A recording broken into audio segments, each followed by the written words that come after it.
Hey, what's going on everybody, and welcome back to the Pennsylvania and Berwind. And today we are going to be doing some work on this lumber yard up here at Grafton that I sort of just came up with recently. We're going to be making really quick, short work of this. I've got a bunch of assets that I'm going to use set up already, so we can just jump right into building. And the main asset that is going to comprise this lumberyard is Lumberyard Asset by Dave Snow. So that's what we're going to be using for the most part today. And I'm going to use a lot of different techniques here with Surveyor 2 to make this build go by very, very quickly. And namely, it's going to be the copy and paste functionality because it is super cool. And for things like this, builds like this that have a lot of repeating assets in them, which in this case is going to be a lot of lumber loads, it's nice to be able to just copy and paste them and make really short work of them. You can see me doing it right here. The way I'm doing this is I'm highlighting the asset that I want to copy, and then I'm holding down Control and dragging it out, and that creates a copy.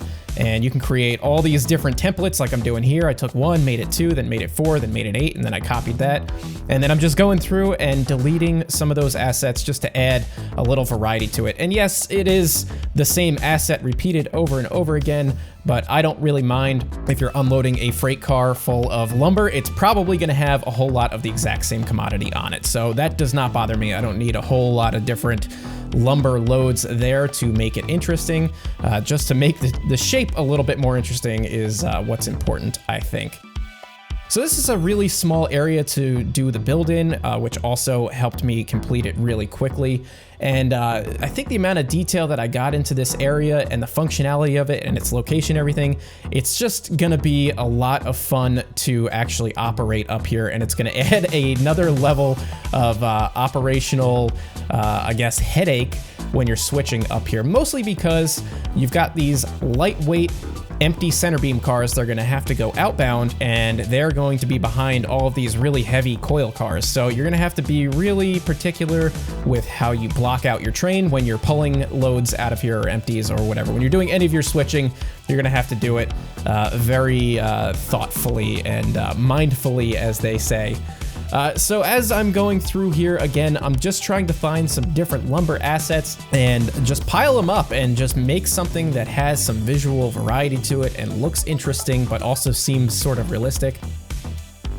I did have Google Earths open, as I always do when I'm doing a build like this.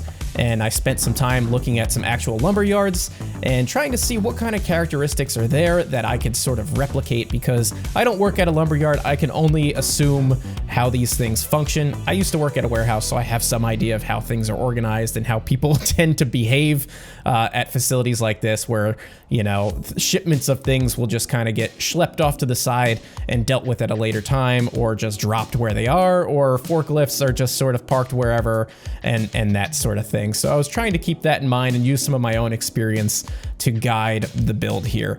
But because this only takes about 1 block, it was pretty quick to get put down.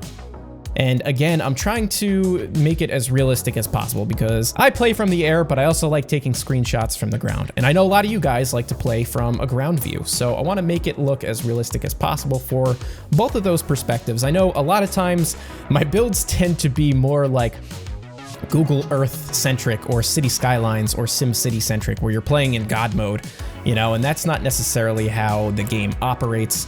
And a lot of my builds probably lack some degree of detail because of that, because I'm not on ground level all the time.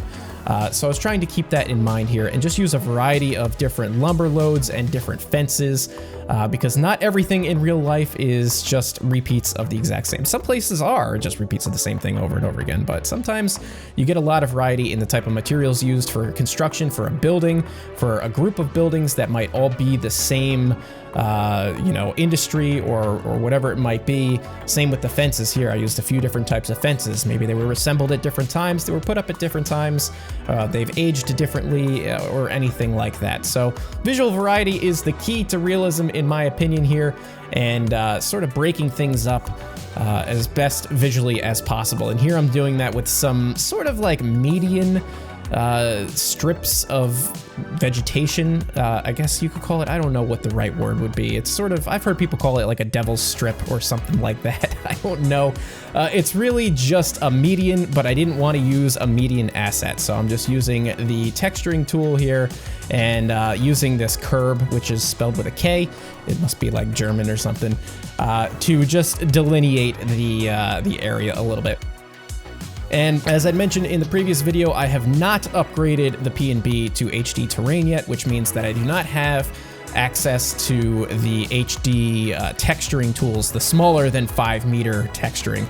So I'm sticking with 5 meters for now. Eventually I will update to the HD texturing so I can get all the way down to less than a meter in size, which is awesome, and it would be really great and useful for things like this. But right now I just can't go back and redo all of that, all of the texturing over the P&B at this point in the process. It will happen eventually. That's why there is still some texture spillage, but that can be, you know, reasonably camouflaged using different assets. And I will add some parked cars and stuff like that, and that does make it sort of hides it a little bit.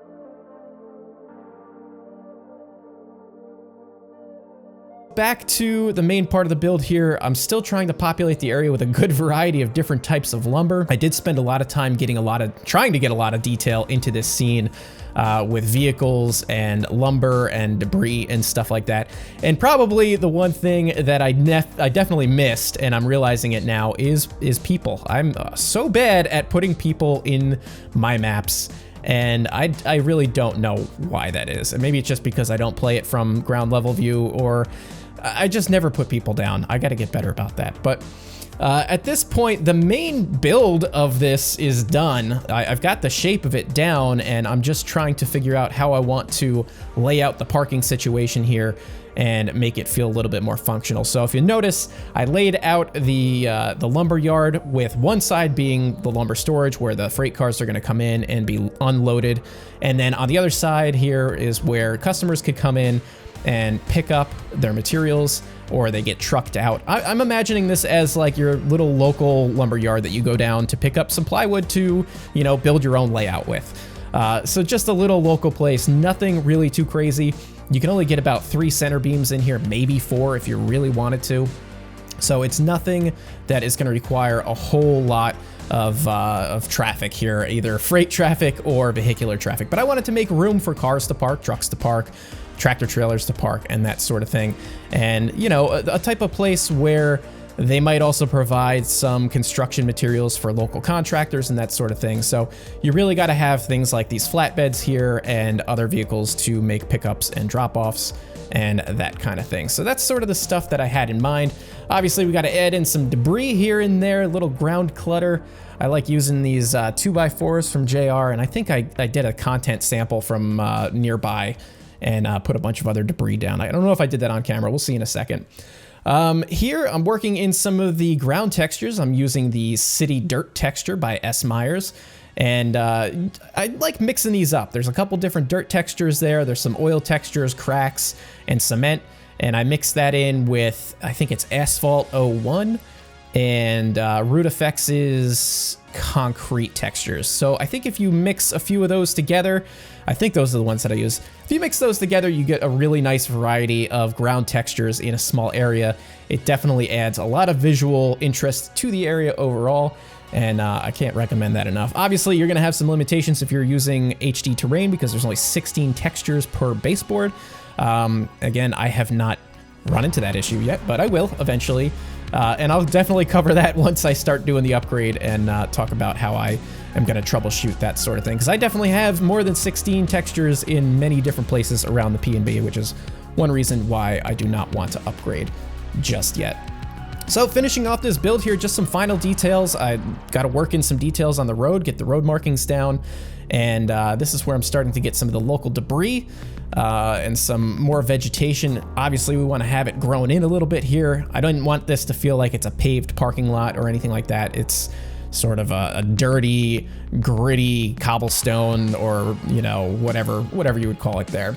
So one of the last details that I'm adding in here is another detail that I tend to overlook quite frequently, and that is street lights. I used to put these things in all over the place, but then I just kind of stopped because the night lighting is just not really worth it. So I kind of forgot about it for a little bit, but I wanted to introduce them again for this particular build, as well as some of the some power lines and that sort of thing. And this is pretty much going to be the end of the build part of this, and we'll get into the cinematics. But the P&B is coming together pretty good. There's only about 5 miles of blank baseboard right around the Huntington paper mill that I need to fill in just north of or east of Allegheny Steel. So we'll be working on that during some live streams coming up. But I hope you guys enjoyed this episode of the P&B and this little build here. I had a lot of fun putting it together, and I've been waiting to get this video done to show you guys, and here it is. So I hope you guys enjoyed it. I hope you have a happy holiday, and I'll see you guys in the next one.